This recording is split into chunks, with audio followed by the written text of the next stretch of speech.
real-life hero takes on a Nazi supervillain. Canadian professor Jordan Peterson is trolling Marvel Comics for allowing race hustler Ta Nehisi Coates to seemingly compare him with Nazi supervillain the Red Skull. You're watching TechShark, bite-sized news for conservatives surfing the net.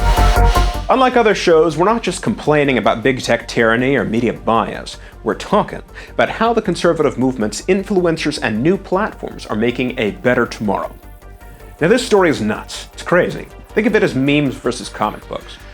Marvel Comics has rebooted famous Nazi supervillain Red Skull as the worst thing liberals can think of in modern times. A conservative intellectual who encourages people to think for themselves and speak the truth. And they appear to have modeled it after Canadian psychologist and professor Jordan B. Peterson, who wrote 12 Rules for Life, an antidote to chaos, a smash hit self-help book around the world that has sold millions of copies. He's basically made a career out of being vilified for preaching common sense. Tell the truth. Clean up your room before you try to change the world. Take sex seriously. Don't be casual about it. In a world of political correctness, of civil unrest, and Me Too scandals, his words ring kind of true, don't they? So in the new issue of Captain America, the superhero's longtime nemesis Red Skull, who was originally created as a Nazi supervillain during World War II, now he seems to be a self-help commentator, sharing his views about 10 rules for life, criticizing feminism, and frames the world in terms of chaos and order. Nazi apparently isn't enough. I have to be a magical super Nazi. It seems to be a very clear parody of Peterson, written by professional race hustler Ta Nehisi Coates, who now is working on Captain America for Marvel and Superman for DC. Two essential American icons. In 2021, I guess comic companies just decided to forget the middleman of left-leaning writers and just start hiring activists to write our so-called entertainment. What's just absurd about this is that in the past few years, we've seen real evil. We've seen ISIS massacre Christians, and China is putting Uyghur Muslims in concentration camps. But the liberal idea of evil is a conservative-leaning psychologist who is, as The Guardian writes, quote, adored by young white men who feel alienated, end quote. I mean, is that a bad thing? I mean, I'm a young white man. White men are also among the top ranked for suicides in this country. We clearly need help too. The idea that anything that benefits us is evil is just ridiculous. Peterson has responded by, how else, trolling Marvel, because this is nuts.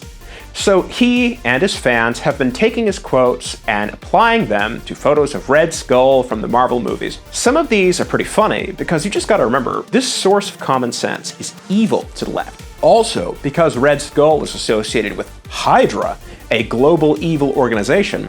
Hail Hydra.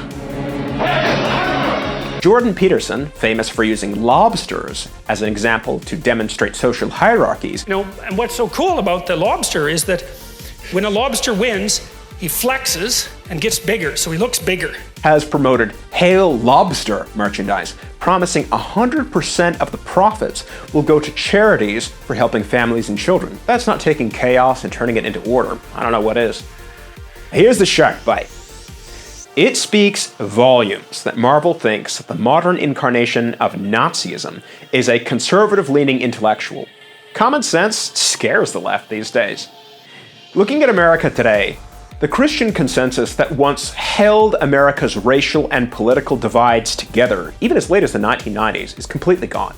Things fall apart. Then Jordan Peterson came along and basically said that regardless of whether or not you believe in God or the supernatural, wisdom from the Bible and from our legends we passed down thousands of years tells us about how to act, how to run society. Those are timeless truths about human nature and standards that keep civilization stable. He speaks about going into the metaphorical underworld to face your fears, recover the lost wisdom our civilization has left behind. That's profound. That's beautiful. It's unlike the messaging of any other mainstream conservative commentator. This isn't about complaining about taxes or straw bans, folks. America isn't as Christian as it once was, but it's no less religious. The new religion is political correctness, it's wokeism, it's critical race theory, whatever you want to call it. And that's what makes a guy like Jordan Peterson, who questions it, public enemy number one.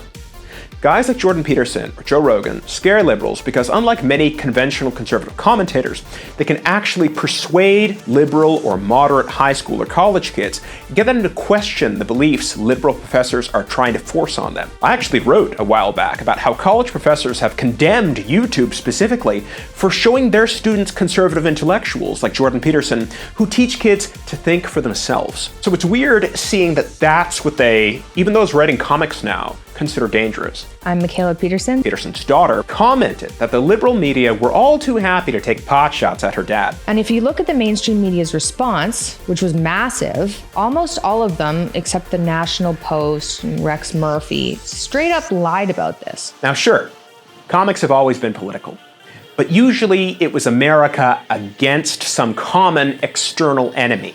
It was Iron Man against the Crimson Dynamo from Russia. It was Captain America punching Hitler. Back then, when the United States was at least mostly united, we would have a common enemy that our heroes would defeat. But right now, leftists won't even let you mention that the COVID virus came from Wuhan, China. China must be protected at all costs, right? The liberal media and the government's stance is that the enemy isn't some outside power we can unite against. The enemy is now within. It's the other half of the country. To the left in the media, the enemy is us. For those at home, you've been watching TechShark. Once again, I'm Alexander Hall with MRC-TV and Free Speech America. Have a good week.